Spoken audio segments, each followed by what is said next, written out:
Podcast 156 episode में आप सभी का वेलकम है। एक पड़ाव से मैं अनीता राय, आप सभी को मेरा नमस्कार और हार्दिक बधाई। आज के सेशन में बहुत टाइम के बाद आज हम फिर से एक पॉडकास्ट आप सभी के सामने लेकर आए हैं और आज के पॉडकास्ट का टाइटल है सीबीएसई रिलैक्सेशन, अवेयरनेस या कन्फ्यूज़न। क्या इंडियन स्कूल सच में हर बच्चे के लिए इक्वल है या फिर स्पेशल स्टूडेंट्स के लिए पॉलिसीज सिर्फ पेपर तक ही लिमिटेड हैं या सीमित हैं? आज हम बात करेंगे सीबीएसई रिलैक्सेशन, ग्राउंड रियलिटी और एजुकेशन सिस्टम के उन लूप होल्स की जो पेरेंट्स, टीचर्स और स्टूडेंट्स हर दिन फेस करते हैं। बहुत ही इम्पॉर्टेंट टॉपिक है जिसके बारे में आज हम बात कर रहे हैं और आज मेरे प्लेटफॉर्म पर मेरे गेस्ट स्पीकर मेरे साथ हैं mister Shilpa Gupta ji. Hello ma'am. Hello Anita ma'am. So, ma'am is a senior special educator, DEI Achiever Awardee, as Best Special Educator by Rotary Club West Zone, having more than 11 years of experience working with renowned inclusive schools of West Delhi. और ma'am का mindful moms के नाम से YouTube channel भी है जहाँ के पे मैम की बहुत सारी वेरियस टिप्स होती हैं पेरेंटिंग टिप्स के लिए, स्टूडेंट्स के लिए और हम स्पेशल एजुकेटर्स के लिए भी कि हम कैसे इंक्लूसिव सेटअप में डे टू डे लाइफ में बच्चों के साथ कोऑपरेट कर सकते हैं, बच्चों के चैलेंजेस को डिफीट कर सकते हैं। So, ma'am, thank you so much, and I'm grateful to have you on my platform of एक पड़ाव। Same here ma'am, thank you so much Anita ma'am. So Shilpa ma'am, आज का हम टॉपिक स्टार्ट करते हैं जो ये अवेयरनेस की हम बात कर रहे हैं, सीबीएसई रिलैक्सेशन की बात कर रहे हैं, बिकॉज आप ऑलरेडी बहुत सारे सेटअप्स में काम कर चुके हैं, आपको इतना सारा एक्सपीरियंस है। और मैं अपने व्यूअर्स को बताना चाहूँगी कि शायद 10 साल पहले जब मैंने ज्वाइन किया था तो मैम के साथ मुझे काम करने का मौका मिला था। बहुत ही कम टेन्योर था, मैम के साथ टाइम बहुत ही कम मिला था, बट तब से मैं मैम को जानती हूँ। Great opportunity for me as well ma'am, my thank you ma'am, same year ma'am. So ma'am, हम यहाँ पे अवेयरनेस की बात कर रहे हैं और सीबीएसई रिलैक्सेशन की बात हम कर रहे हैं जो कि स्पेशल एजुकेशन के फील्ड में हम बात कर रहे हैं, क्योंकि स्पेशल एजुकेशन का जो ये फील्ड है बहुत ही वास्ट एरिया है जहाँ पे students day by day, students ही नहीं पेरेंट्स भी बहुत सारी डिफ़िकल्टीज फेस करते हैं। तो आज मैं मैम से बात करूँगी कि स्पेशल स्टूडेंट्स को हैंडल करने में एक इंक्लूसिव सेटअप में, या मैं बात करूँ कि मेन स्कूल्स में क्या क्या चैलेंजेस आते हैं मैम। से डिफरेंट कैटेगरीज हैं बच्चों की और डिफरेंट कंसर्न्स भी रहते हैं। चैलेंजिंग होता है डेफिनेटली, बट हाँ, अब स्ट्रक्चर, इंफ्रास्ट्रक्चर और जिस तरीके से टीचर्स को ट्रेन करा जा रहा है, इनफैक्ट जो बीएड प्रोग्राम्स हैं उनके अंदर भी काफ़ी कुछ टीचर्स की अवेयरनेस के अंदर, मतलब सब डिसेबिलिटीज़, क्रॉस डिसेबिलिटीज़ में भी उनको अपडेट करा जा रहा है। उनकी टीचिंग मोडालिटीज़ को मल्टी लेवल पे लेके जाया जा रहा है और मल्टी सेंसरी अप्रोच से उनको भी सिखाया जा रहा है कि किस तरीके से बच्चे को इंक्लूड करके, हर बच्चे को इंक्लूड करके किस तरीके से आगे बढ़ा जा सकता है। So that is very important. And जिस तरीके से सीबीएसई ने अभी लेटेस्ट एनईपी 2020 के अंदर भी और अभी लेटेस्टली भी सीबीएसई ने काफ़ी मॉडिफिकेशन करी हैं और डिफरेंशियल इंटीग्रेशन और यूडीएल को उन्होंने इम्प्लीमेंट करने के लिए काफ़ी प्रमोट करा है कि हम सब प्रमोट उसको करें और हम सब उसको इम्प्लीमेंट करें और टीचर्स को भी उस चीज़ के लिए ट्रेन करा जा रहा है। सो धीरे धीरे करके बदलाव आ रहे हैं। So practically yes, things are getting transform, but थोड़ा सा gradual, it will take time, but definitely it will come through. So आप सीबीएसई की बात करें, मैं भी यहाँ पे सीबीएसई की गाइडलाइन के लिए ही पूछूंगी आपसे कि जो सीबीएसई की गाइडलाइन है प्रैक्टिकल लेवल पर कैसी है, वो इजी है या डिफ़िकल्ट है for the students and for the teachers also?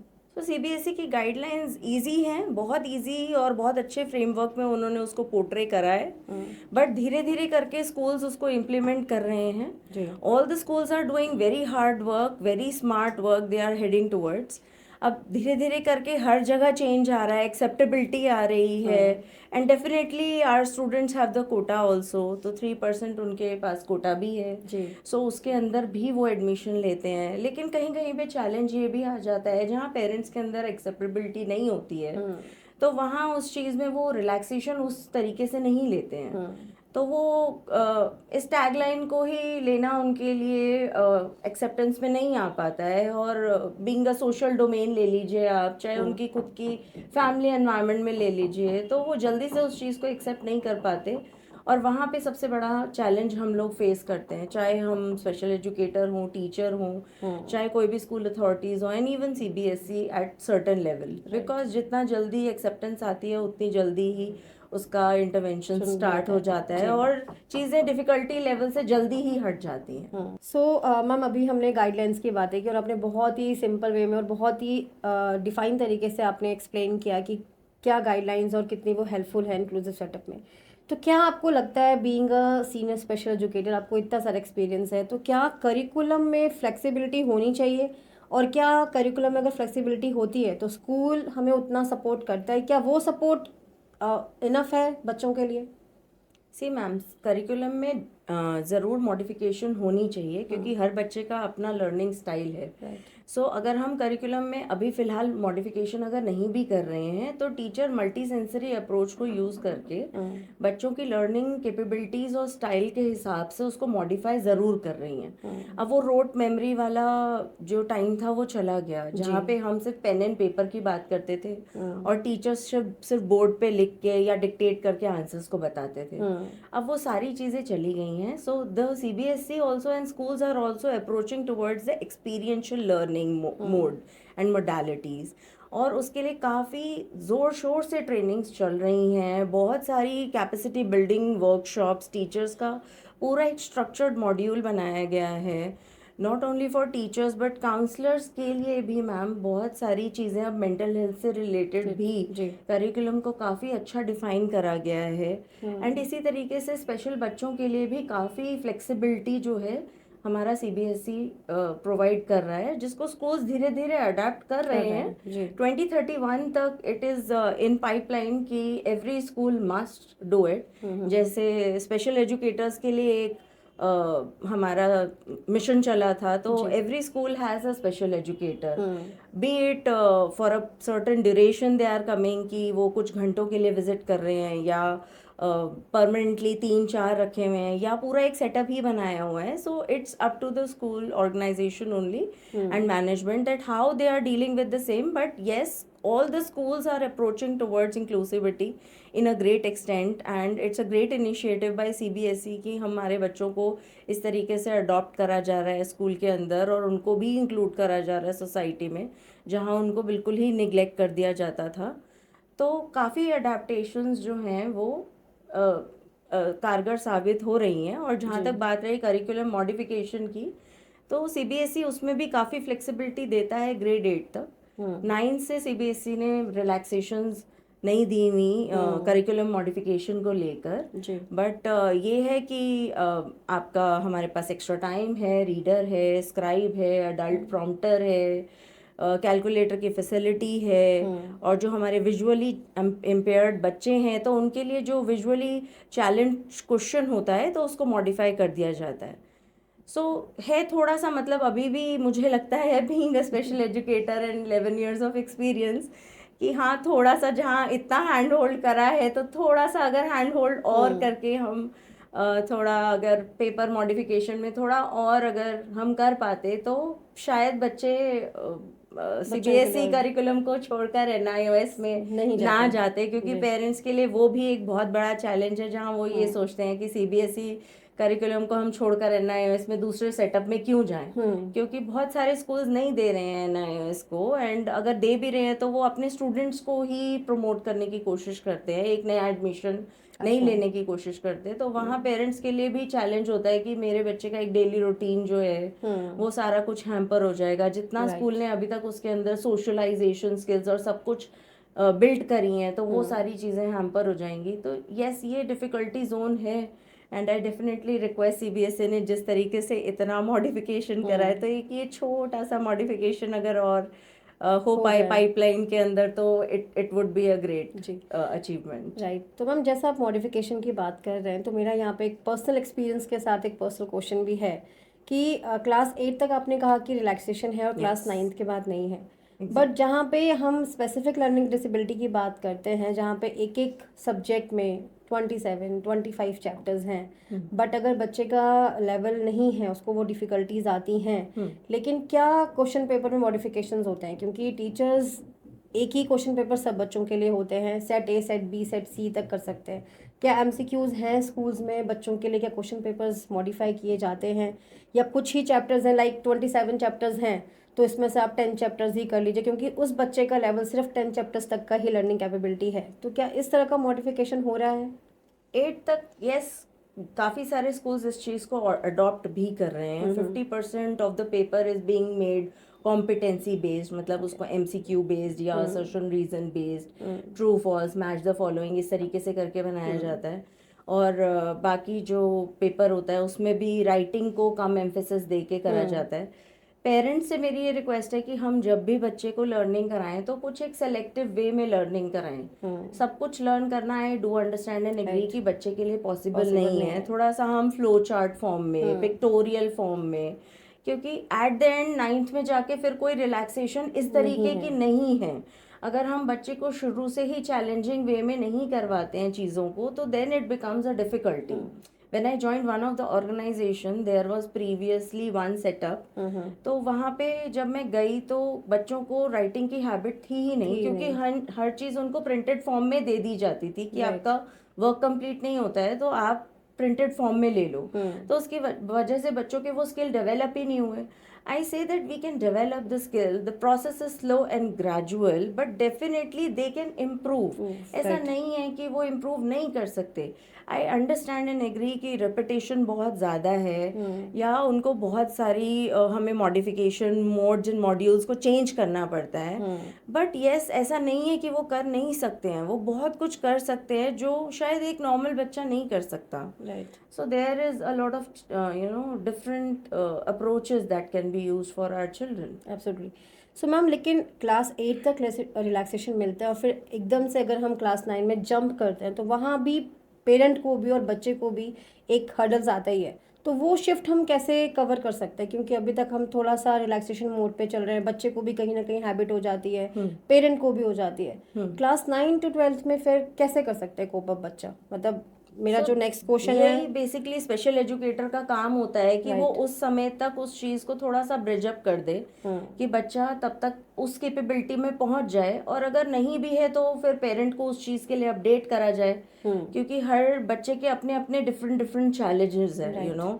अभी तक मैं जितने भी, suppose if I have met several of the autistic kids और I have met several of the specific learning kids, so सबकी कैपेबिलिटीज में there was a tremendous difference.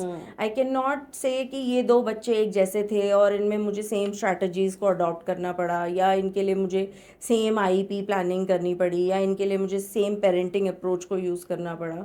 So every time the approaches are different. तो अभी भी मैंने जैसे कुछ बच्चों का मैंने खुद ही रिड्यूस करवाया है पेरेंट्स की हेल्प से। 2 बच्चों के मैंने रिड्यूस कराए हैं। पहले पेपर 2 साल तक मॉडिफाई हुए हैं, बट अब उनमें वो कैपेबिलिटीज आ गई हैं that they are able to read, they are able to understand the question, और they are able to write the answers of the question. ठीक है, अगर 3 मार्कर है वो 1 या 2 लाइन में ही उसको कंप्लीट कर देते हैं, but answer to the point specific तो है, बच्चा तब भी लिख तो पा ही रहा है और टाइमली कंप्लीट भी कर रहा है। सो आते हैं बच्चों में चेंजेस, बहुत आते हैं जी। सो मैम, नेक्स्ट क्वेश्चन पे हम जंप करेंगे। हमने इतनी सारी बातें की अभी क्लासरूम में जो हर्डल्स आते हैं बच्चों के लिए। तो जब हम क्लासरूम इंक्लूसिव सेटअप की बात कर रहे हैं तो क्लासरूम का एक प्रेशर होता है और कहीं ना कहीं टीचर के ऊपर रिजल्ट का भी प्रेशर होता है, बोर्ड रिजल्ट का भी प्रेशर होता है। तो क्या ये जो प्रेशर है टीचिंग को भी इम्पैक्ट करता है? डेफिनेटली टीचिंग को इम्पैक्ट करता है। अभी लेटेस्टली जैसे मैंने बताया आपको कि डिफरेंशियल इंटीग्रेशन और UDL को अडॉप्ट करने की बात करी जा रही है CBSE में, जिसको हम पूरी तरीके से 2031 तक अडॉप्ट कर पाएंगे। अभी जस्ट इट हैज स्टार्टेड, तो अभी धीरे धीरे definitely things are going to change. Starting में कोई भी नया चेंज होता है मैम, हम अपने घर से किसी दूसरे घर भी जाते हैं तो हमें डिफिकल्ट लगता है हम वहाँ जाके कैसे एडजस्ट करेंगे उस नए एनवायरनमेंट में।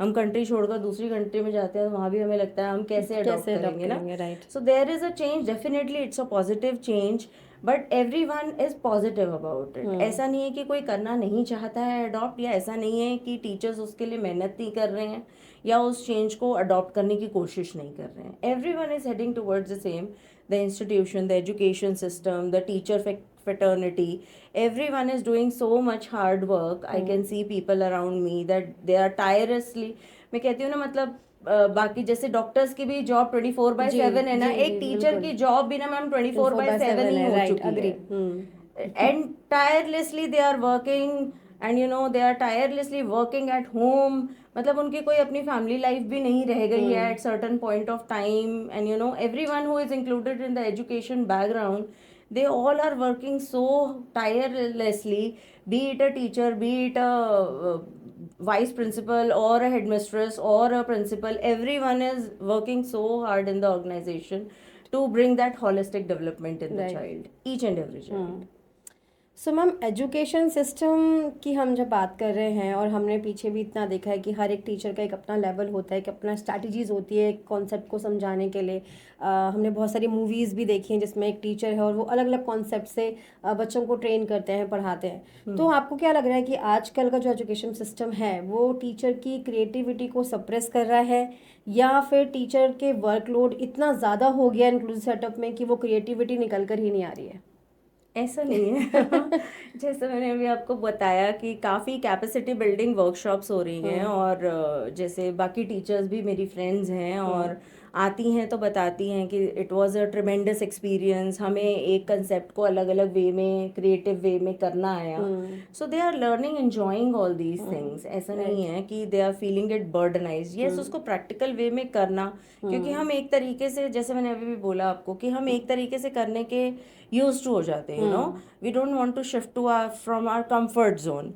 बट ये चीज़ें बहुत, मतलब पहले टीचर्स में होता था, बट सिंस जैसे कोविड टाइम से भी हमने ये चीज़ सीखी। उस समय भी बहुत सारी टीचर्स ऐसी थी जिनके लिए कंप्यूटर्स को भी अडॉप्ट करना और ऑनलाइन टीचिंग को अडॉप्ट करना वाज अ डिफिकल्ट टास्क, कि सारे लेसन्स को उन्हें ऑनलाइन ही बनाना था। तो वो भी एक चैलेंज था, बट उन्होंने लिया, उसको बखूबी निभाया। तो आज भी वही सेम चीज़ है, that they are building upon their creativity, they are every day improving their own self, and the whole management is, you know, supporting towards the same and motivating them also, कि आप भी ये change लेकर आइए, आप कर सकते हैं, और हो पा रहा है। ऐसा नहीं है कि नहीं हो पा रहा। नो डाउट टीचर्स कर रहे हैं। और मैंने काफ़ी टाइम, जब एसएससी का स्टार्ट हुआ था प्रोग्राम स्कूल सेटअप में, जब टीचर्स को ट्रेनिंग देनी थी, तो मैंने भी वहाँ पे एज ए रिसोर्स पर्सन काम किया था। बट वहाँ पे टीचर्स की बहुत सारी क्वेरीज थी कि अगर 40 की क्लास में एक बच्चे को प्रॉब्लम है तो बच्चा स्पेशल सेंटर में ही क्यों नहीं जाता, बच्चे को हम मेन स्कूल में ही क्यों रख रहे हैं, रिसोर्स रूम क्यों बना रहे हैं। तो बहुत सारे कॉन्सेप्ट थे जो उनके क्लियर होने ज़रूरी थे, जिस पे हमने बस बहुत सारी बातें की, वर्कशॉप्स की। ये बात 10 साल पहले या 11 साल पहले थी। डेफिनेटली जब मैं इस फील्ड में नई नई आई थी, तो मैंने भी ये वाला चैलेंज काफ़ी ज़्यादा फेस किया था कि स्पेशल एजुकेटर्स क्या कर लेंगे जो हम टीचर्स नहीं कर पाते।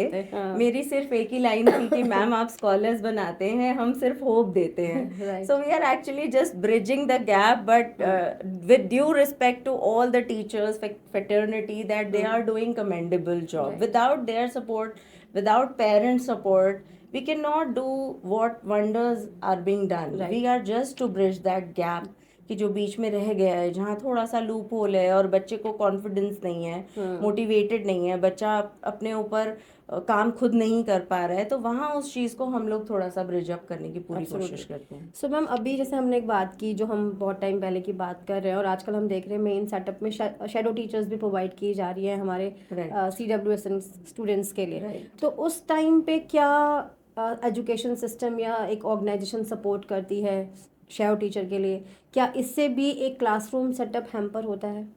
क्लासरूम सेटअप बिल्कुल भी नहीं हैम्पर होता, क्योंकि शैडो टीचर का कंसेप्ट होता है उस पर्टिकुलर बच्चे के गैप को ब्रिज करना with the teacher, with the environment, with the daily routine what is happening at the class level. Suppose जो भी रूटीन चल रहा है और बच्चे को वो चीज़ नहीं समझ में आ रही है, तो शैडो टीचर उसे इंडिविजुअलाइज लेवल पे जाकर उसको इंस्ट्रक्ट करती है और धीरे धीरे उस गैप को ब्रिज करने की कोशिश करती है कि वो टीचर के साथ ही इंस्ट्रक्शंस को ले, ऐसा भी ना हो कि शैडो टीचर के ऊपर डिपेंडेंट हो जाए। So it's a great concept. जहाँ पे थोड़े चैलेंजेस और ज़्यादा हो जाते हैं, वहाँ स्पेशल एजुकेटर के साथ टीम अप होकर वो बच्चों के साथ और वंडरफुल वर्क भी करते हैं। So it's a very good concept, क्योंकि हम हर बच्चे के साथ में एक स्पेशल एजुकेटर को नहीं रख सकते हैं। So it's a good concept कि हर बच्चे के साथ में एक शैडो टीचर है और एक स्पेशल एड उसको गाइड करती है, उसे डेमोन्स्ट्रेट करती है, उसे हर स्टेप बाय स्टेप आईईपी को एक्सप्लेन करती है, पेरेंट के साथ भी बनाती है, शैडो के साथ भी बनाती है, क्योंकि शैडो पूरे दिन रहती है बच्चे के साथ में, तो वो भी उतनी ही इम्पोर्टेंट है कि उसको बहुत पता होता है बच्चे के बारे में कि बच्चा किस वक्त किस तरीके से करता है। और स्पेशल एड और पेरेंट्स की हेल्प से हम एक बहुत अच्छा आईईपी प्लान करते हैं और बच्चों में इम्प्रूवमेंट्स एक्चुअली में बहुत अच्छी दिखती हैं। राइट। अभी रिसेंटली मेरे एक बच्चे में बहुत अच्छी इम्प्रूवमेंट दिखी, मतलब हम नहीं सोच पाते थे कभी वो बच्चे के आई हैंड कोऑर्डिनेशन में इतना प्रॉब्लम था कि वो बच्चा कभी अपना नाम भी राइट कर सकता है। बट यस, अब उसने नेम रिकॉग्नाइज भी कर लिया है, वो लिखने की पूरी कोशिश कर रही है और उसको वीकडेज भी लर्न हो गए हैं, तो खुद से अंदर से बहुत मोटिवेटेड फील होता है कि yes, we are able to make change in someone's life. Absolutely.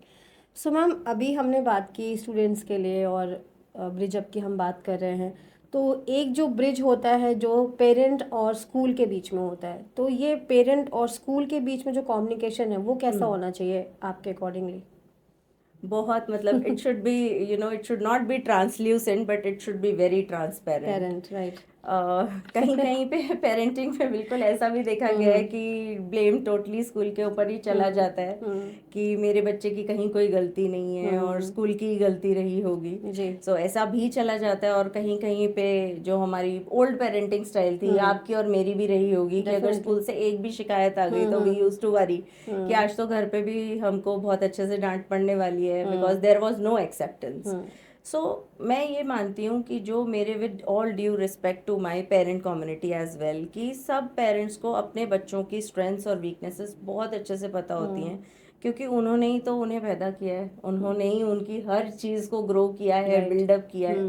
But वो क्या होता है, वो एक्सेप्टेंस ही ना, वही सिर्फ वही एक छोटा सा जो बैरियर है ना, उसी को ही हम नहीं ब्रेक कर पाते हैं एज अ पेरेंट। हमारे ऊपर सोसाइटी का, फैमिली का प्रेशर हम इतना ले जाते हैं कि हम ये नहीं सोच पाते कि ये छोटी सी ही चीज़ है which is going to help my child not to be labelled further on.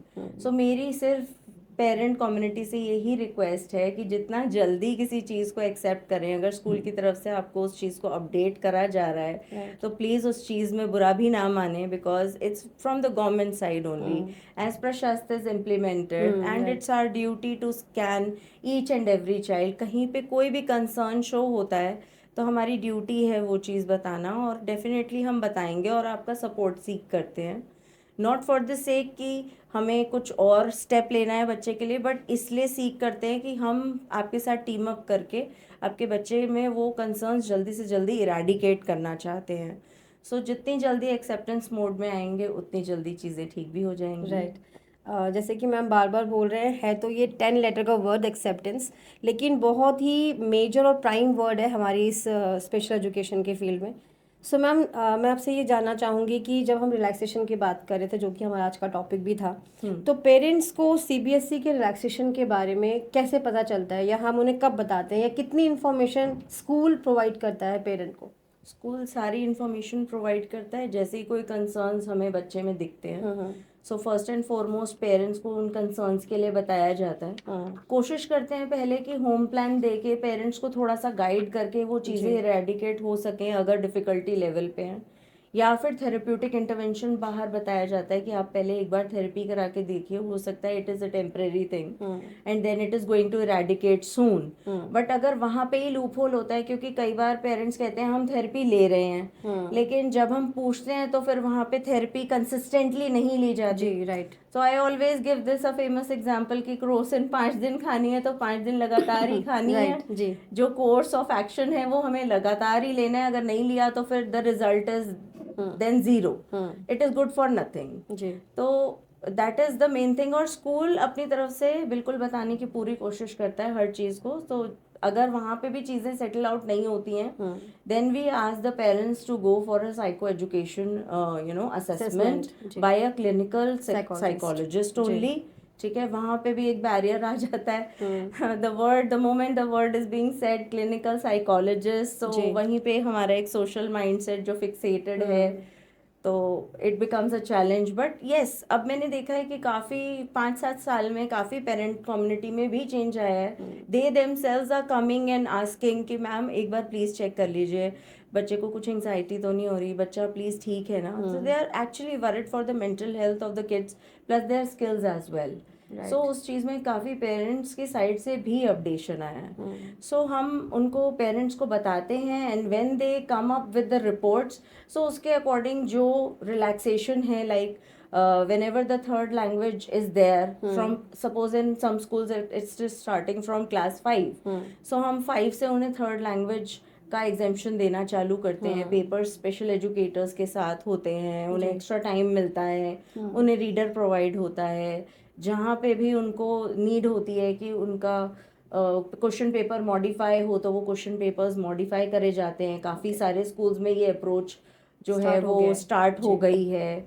और काफ़ी सारे स्कूल्स में जहाँ बच्चा सीबीएसई करिकुलम को ही फॉलो नहीं कर पा रहा है तो वहाँ हम फंक्शनल एकेडमिक्स को अडॉप्ट करते हैं ताकि बच्चा ग्रेड 8 तक उस चीज़ को अडॉप्ट करके एटलीस्ट इंडिपेंडेंट लिविंग की तरफ जा सके. और फिर अगर एनआईएस की कैपेबिलिटी में है तो एनआईएस करिकुलम को अडॉप्ट करे, नहीं तो सीधा वोकेशनल ट्रेनिंग के लिए चला जाए. जी राइट. और बाकी 9th-10th में हमारी रिलैक्सेशन सब्जेक्ट रिलैक्सेशन रिलेटेड भी हो जाती हैं कि आप मैथ साइंस एग्जाम कर सकते हैं या सोशल स्टडीज़ एग्जाम कर सकते हैं, हिंदी एग्जाम कर सकते हैं. ओके.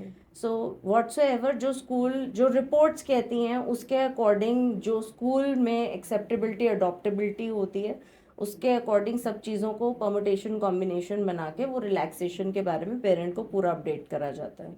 बहुत ही बढ़िया बात है और बहुत ही अच्छी चीज़ें आपने हमें बताई कि किस तरह का रिलैक्सेशन और क्या क्या अवेयरनेस पेरेंट्स के अंदर भी आ रहा है, ये सब हमें जानने को मिल रहा है आज के सेशन में. सो मैम मेरा एक लास्ट नॉट द लीस्ट बस एक लास्ट क्वेश्चन है आपके साथ कि एक आइडियल इंक्लूसिव क्लासरूम कैसा होना चाहिए आपके अकॉर्डिंग.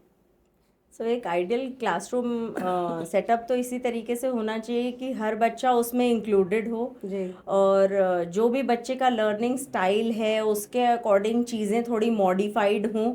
सपोज़ एक बच्चा एक विजुअल लर्नर है तो उसके अकॉर्डिंग पीपीटीज बनी हुई हों, और एक बच्चा अगर ऑडियो लर्नर्स हैं उस क्लास के अंदर तो कुछ सॉन्ग्स से रिलेटेड भी हमने या कोई पोएम्स रिलेटेड लर्निंग भी हमने उसके अंदर अडॉप्ट करी हैं. कोई बच्चे अगर काइनेस्थेटिक लर्नर्स हैं तो हमने उसके अकॉर्डिंग कुछ मूवमेंट बेस्ड भी करा है, या कुछ जो टेक्टाइल लर्नर्स हैं तो उसके अकॉर्डिंग हमने कुछ उनको क्रिएटिव आर्ट वर्क देकर भी उस चीज़ को करने की कोशिश करी है. या फिर हमने सिर्फ एक चॉक बोर्ड ही दे दिया कि आप बोर्ड पे लिख लीजिए अगर आप पेन एंड पेपर से नहीं समझ पा रहे हैं तो. So that is a ideal inclusive class. और भी अगर बच्चा कुछ नहीं कर रहा तो हम सिर्फ उसके सोशलाइजेशन के ऊपर ही वर्क कर रहे हैं. अगर वो सीबीएसई को अडॉप्ट नहीं कर पा रहा तो हम उसके सोशलाइजेशन को ही एनहांस कर रहे हैं कि आप कम से कम अपने फ्रेंड्स से सोशलाइज करें, उनके साथ मिंगल करें, उनके साथ में बातें कर पाएँ, आप उनके नाम याद कर पाएँ, रोज़ सबको ग्रीट कर पाएँ जहाँ भी जिस भी एनवायरनमेंट में जाएं. तो all the schools are working very hard towards the same. Anita ma'am, मैंने बहुत ड्रास्टिक चेंज देखा है इन 11 सालों में. बहुत एक्सेप्टेबिलिटी आई है हर किसी में. सो मैम क्या आपका एक टेक अवे मैसेज रहेगा हमारे पेरेंट्स के लिए और हमारे स्टूडेंट्स के लिए? पेरेंट्स के लिए मेरा वही सेम मैसेज रहेगा that the early you accept things, so हम उस डिफ़िकल्टी जोन से बहुत जल्दी ही बच्चे को एराडिकेट करने की पूरी कोशिश करते हैं. So your first step is acceptance. अगर कहीं से नॉलेज नहीं भी है so you can contact an number of people around you. बहुत सारे कम्युनिटी में स्पेशल एजुकेटर्स हैं, क्लिनिकल साइकोलॉजिस्ट हैं, चाइल्ड साइकोलॉजिस्ट हैं, साइकेट्रिस्ट हैं, काउंसलर्स अवेलेबल हैं. आप जिससे भी हेल्प सीक आउट कर सकते हैं प्लीज़ ज़रूर हेल्प सीक आउट करें. मैं हर क्लास में जाके बच्चों को ये भी समझाती हूँ कि अगर सपोज एक स्कार लग जाता है तो हम इमिजिएटली क्या करते हैं, मतलब वी डू अ रेमेडिएशन. ऐसा तो नहीं करते कि हम 10 दिन वेट करते हैं अच्छा ठीक हो जाएगा अपने आप. तो हम मेंटल हेल्थ कंसर्न्स या इस तरीके के एकेडमिक कंसर्न्स के लिए वेट क्यों करते हैं कि ये जल्दी से जल्दी ठीक हो जाएगा, कोई बात नहीं, अभी तो छोटा ही है ना, अभी तो बच्चा ही है, अभी तो टाइम ही है ना, हो जाएगा ठीक. तो वो वेट ना करें. अगर आपको कोई भी अलार्मिंग कंसर्न लग रहा है so do approach people around you. Everyone is just waiting to hear you and just help you out in whichever possible way it is. So my message to my lovely parents is always this only, and to my students is that keep your spirits high. Definitely. They are the There gems. is nothing impossible in this world. Right so मैं यहाँ पे closing line देना चाहूँगी कि her child का learning style different होता है. Inclusion का मतलब सिर्फ एडमिशन देना नहीं बल्कि इन्वायरमेंट क्रिएट करना है, जो कि आज के इस सेशन में मैम ने बार बार बोला है. Yes. और जहाँ हर बच्चा सेफ, रिस्पेक्ट और कैपेबल फील करे. सो आज के सेशन में हम एक कुछ नया भी करने जा रहे हैं कि शिल्पा गुप्ता मैम के साथ आज हम एक रैपिड फायर राउंड खेलेंगे. सो मैम कुछ क्वेश्चंस हैं, फटाफट उसके आंसर्स देखते हैं Not कि issue. कितना हम इसके साथ खेल सकते हैं आज. Sure. बट बहुत ही इंपॉर्टेंट रैपिड फायर है. सो पेरेंट को सीबीएसई रिलैक्सेशन के बारे में इंफॉर्मेशन होनी चाहिए. Yes. स्कूल प्रोएक्टिवली गाइड करते हैं या पेरेंट्स को खुद रिसर्च करना पड़ता है. They proactively guide. Government circulars ground level तक रीच करते हैं या नहीं करते. Can you repeat? Parents government circular ground level तक रीच करते हैं. नहीं कर पाते, हमें ही अप्रोच करके बताना पड़ता है. जी. ग्राउंड रियलिटी स्कूल्स में क्या है कि क्या इंक्लूसिव सेटअप में रिसोर्स रूम्स अवेलेबल हैं. Yes. स्पेशल एजुकेटर सफिशिएंट हैं आज के इंक्लूसिव सेटअप में. To some extent. Okay. Inclusive classrooms actually inclusive हैं. Yes. टीचर्स को ट्रेनिंग मिल रही है रेगुलरली जैसा कि आपने बताया. Yes. सो क्या इस अवेयरनेस प्रोग्राम से टीचर्स और स्टूडेंट्स और पेरेंट के बीच में एक ब्रिज जो आप बात कर रहे हैं वो बन पा रहा है. Definitely. मेंटल हेल्थ सपोर्ट के बारे में क्या कहना चाहेंगे आप.